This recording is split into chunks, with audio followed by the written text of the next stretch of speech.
Hi,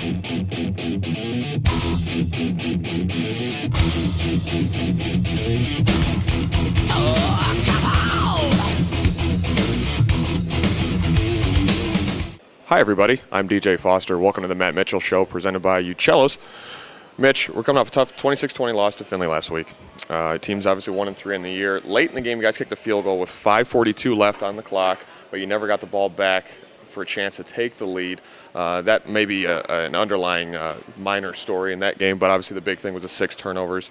Talk a little about the end of the game, not getting the ball back, and the turnovers. We got the ball down in there, and we kind of took a timeout to think about it. We wanted to compose ourselves, and those are sometimes the decisions that can go either way. It was my thought at that time that I believe we were on the 2-yard line, and that was a pretty big distance to go to get the touchdown, that we were going to need 2 scores anyways. Mm-hmm. And my other factor of the decision was that their kickoff coverage team had not been great. That made me think, go for it. But I felt like we need 2 scores, so let's kick the field goal now. Let's try to get a stop. Maybe the punt, the punter been inconsistent, so we'll get good field position off the punt if we can get the stop on defense, and we got to go down and score the touchdown. And then it kind of changes your mindset a little bit too when you have to go for 7. You can go for it on 4th down, and there's some other things that allow you to be a little bit more liberal in your play calling than when you're trying to go for 3 sometimes too. So those are tough decisions, and you can look back in hindsight. Hindsight's always 20/20 on those. But given that specific situation, being fourth and goal in the 2, we felt we were better off getting the 3 now and trying to get ourselves the ball back and trying to score 7. Mitch, obviously the 3rd straight loss. It's tough to swallow any which way you look at it. But what was the mood kind of in the locker room, and what did you see in your players after the game? A lot of disappointment, a lot of frustration, because when you look at it, there was definitely times when we were moving the ball well. And in fact, all 3 of the fumbles, we had gained first down yardage. Mm-hmm. And we're, like I said in the press conference, we're advancing the ball and, moving the football. It wasn't like we were getting stoned on offense and we're having just completely inept and not being able to move the ball. We were moving the ball, sure, but we were turning over the ball and weren't able to finish drives. And I think it's frustrating for us because we did play a little bit better defensively, and we give ourselves gave ourselves a chance to win. So it's frustrating from that standpoint. If you're going to those games and you can't move the ball and you're giving up yardage and all that stuff, that's one thing. But when you look back on it, it's very frustrating that you're able to move the ball, you're just shooting yourself in the foot, and those are sometimes hard to handle. So it was a frustrated locker room, a disappointed locker room after that. I also think you combine with the fact that the realization of some things and our destiny is those windows are starting to close. That could be frustrating for our senior class. So at this point, we gotta get over it. We've got to get over the quote unquote hangover, and we've got to get back to work, and we've got to go out and perform against Tiffin. It's tough to find silver linings sometimes in losses, but the loss kind of overshadowed performances like Hersey Jackson, career high 124 yards, 2 touchdowns. And on the defensive side, Andre Thomas played well. He had 10 tackles and 3 for loss. Kind of talk about some of those guys and some other things you saw that were positives. Hersey was running with, he with really no regard for his body. It was a really good performance by him. I mean, he was running over people. He was making people miss. I mean, was just running very well. And our offensive line played well up front. We had very, very few sacks, very few tackles for losses, and so they were getting guys covered up. Israel Wolfork played great. He's a guy that's doing a lot of dirty work for our team that's not showing up on the stat sheet, but he's definitely given us a chance to win.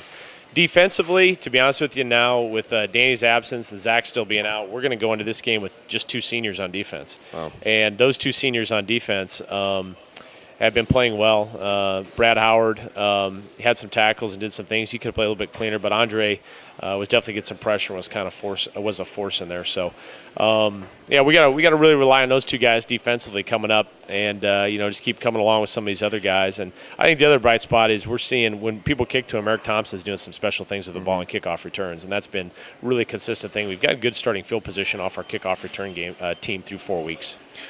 After the game, in the post-game press conference, you were adamant about righting the ship and keeping this thing moving forward. You still seem positive and optimistic. I can't imagine that's going to change. No, it's not going to change. I mean, we're fighters. Our whole staff, our whole team is fighters. I mean, we're not going to lay down. We're not going to quit on the thing. And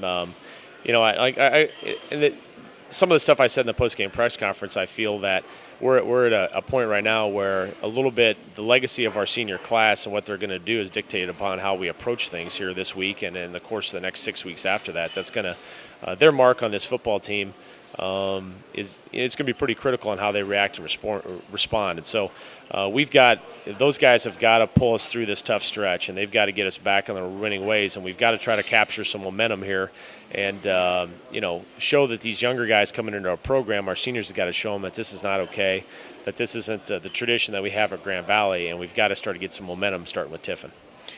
Yeah, the 6 turnovers on Saturday against Findlay, but you were still within a touchdown of taking the lead. Which is again. Quite remarkable, to be honest with you. Right. But, yeah. And one of the other things, too, you've only lost the 3 games by a combined 10 points. Is that a good thing that you're at least that close, or is that a non-factor at this point?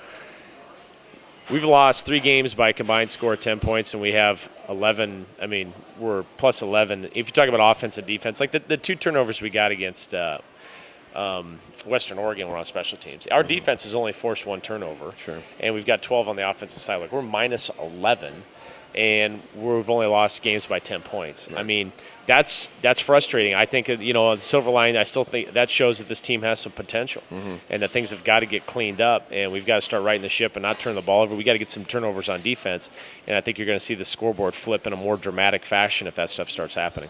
When you played Tiffin last year, the scoreboard operators were at full work. 71-10 win at Tiffin last year. Obviously, they're not going to be the toughest team you face all year. They've given up 40-plus points in all 4 games. They're last in the league in giving up nearly 460 yards and 48 points per game.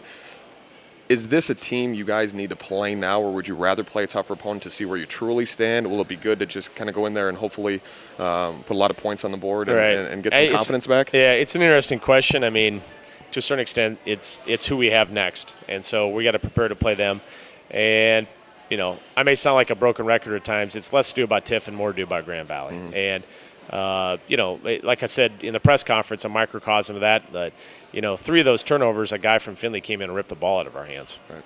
We had blocked everything up well. We were gaining first down yardage. A guy comes in and rips the ball out of our hands. Well, that's a small thing that's making a massive difference. Our ball security, covering up the tip, keeping it high and tight, and the things we worked on, that didn't happen on those 2 plays, and that's part of the reason we lost. So we got to get back to it. It's not about the guy that stripped it. It's not about the Findlay guys. I'm not taking away from him, but it's not about the Findlay guy stripped it. It's about us and our ball security. That's a microcosm of where we're at with the whole crew.